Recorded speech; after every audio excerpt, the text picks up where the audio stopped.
5-6 साल हम उस वाले बेस कैंप में रह गए जहाँ टेंट थे वो कपड़े के जो होते हैं ना उस हिसाब के।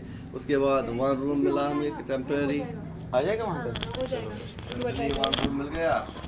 उसके उसमें भी हम करीब 10-12 साल रह गए। टेंट के बाद हम अच्छा। एक रूम में मिल गया, एक ईंट वाला जो कमरा बनाया है, खाली सिंगल वन रूम, ना कोई बाथरूम ना लैट्रिन ना कोई किचन, हाँ। कुछ नहीं।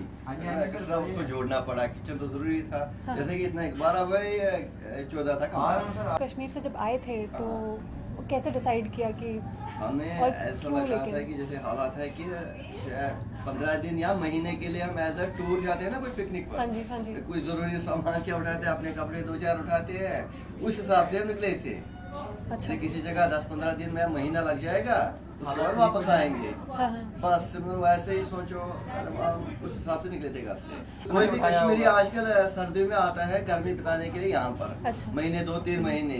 कोई इनके पास ऐसा मतलब होता था, कोई प्रॉब्लम होती थी या तरह आते थे, डॉक्टर के पास आते थे, तब ऐसे जम्मू का नाम सुनते भी घबराते थे लोग। गर्मी होती थी ना, उस हिसाब से हम निकले थे। चलो सर्दी भी है, महीना जो हालात इतने खराब हो रहे हैं तो महीना 1.5 महीने निकल जाएगा, हम वापस आ जाएंगे। लेकिन हमारे डैडी सर्विस करते थे, अच्छा।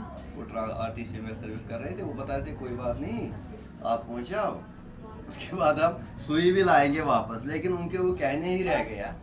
उसके बाद वे गए नहीं। एक बार गए तो वहाँ को कुछ अटैक सा होने लगा था कि बंदे आ गए थे, रात को ही निकल चुके मकान में। मकान तो खाली पड़ा, पूरा सामान था हमारा उधर, 4-5 फैमिलियों का। अच्छा। हमारा बड़ा मकान जॉइंट था। फैमिली रहते होंगे? हाँ, एक तो हमारा बड़ा मकान था ना, दूसरे किराए वाला था हमारा एक घर, वो भी रहते थे। हमारा एक रिलेटिव था साइड में, वो किसी दूसरे मकान में किराए पर रहते थे। उनने भी उन दिनों सामान लाया अपना और रख दिया हमारे घर में ही। अच्छा। उसके बाद हमारी आंटी एक रहती थी, वो किराए में रहती थी किसी घर में। सामान उसके बाद वो यहाँ 2 महीने के बाद गई, वहाँ से शिफ्ट करके बोला कि मैं अपने ही घर में रखेंगे। अच्छा। मतलब देवर का यार हमारा घर एक जैसी बात थी। उसके बाद मैडम सारा सामान रह गया। जब ये गए एक बार तो हमने वहाँ कुछ देखा ऐसा है कि वहाँ दोबारा नहीं पहुँच पाए। इस बिटवीन 1-1.5 साल के बाद ही वो पूरा मकान ही जला डाला। मकान क्या, पूरा मोहल्ला ही जला डाला। वो पंडितों के इकट्ठा कमेटी। किसने जलाया लेकिन?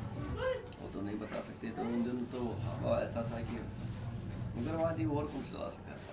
कश्मीर में कहाँ रहते थे आप लोग? हम रहते थे old city, old second city. Bridge, छबा कदर, गणपति। अच्छा। उस टाइम पे जब आप आए हैं तो आपके फादर उधर सर्विस करते थे? बिल्कुल 1-1.5 साल के बाद उनकी रिटायरमेंट हो गई। अच्छा, उसी टाइम पे हो आने गई के थी? बाद हाँ।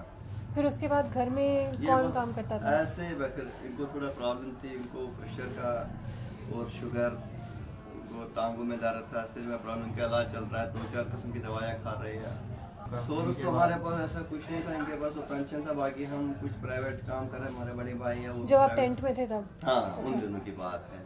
बीच में मैं दिल्ली भी चला गया, 4-5 साल वहाँ भी दे दिए। दिल्ली में भी होना चाहिए बंदा तब जबकि फैमिली भी साथ हो। तो एक आदमी कितना अफोर्ड कर सकता है, वहाँ रह सकता है। तो घर में भी प्रॉब्लम थी, इधर भी देना था कुछ। इस हिसाब से वहाँ से इधर आए, छोटा मोटा काम इधर कर। मैं भी ओल्ड एज में ही गुजर गए। हमारे बड़े भैया कुछ सालों के बाद पहले प्राइवेट काम करते थे, उनको टेम्पररी मतलब प्राइवेट ऑर्डर वो जॉब मिल गई एज अ डिलीवरी। अच्छा। 9 साल उन्होंने वैसे ही काम किया। 600, उसके बाद 800, उसके बाद 1200 सैलरी मिलती थी। उसके बाद 2000, उसके बाद 2500। 9 साल 10 साल के बाद वो परमानेंट हो गए। छोटे भाई हमारे थे, वो पुलिस में फिर CISO में भर्ती हो गए। अच्छा। फौज में वो भी अलग फैमिली है, उनकी फैमिली अलग अलग हो गई। मैं रह गया मम्मी पापा के साथ। तो अब आप पहले तो वहाँ पे सब जॉइंट हाँ, फैमिली जॉइंट रहता थे था? मैडम। मेरे हिसाब से 2 साल 1.5 साल की बात पहले हम सारे इकट्ठे रहते अच्छा। थे। वहाँ से जब आए हैं तो मतलब सबने रिश्तेदार वगैरह भी आपके एक साथ ही आए आपके साथ या फिर आप नहीं, अकेले अलग आए? अलग अलग अलग। हम तो सिटी में रिश्तेदार हमारे ज़्यादा गाँव में ही रहते थे। अच्छा।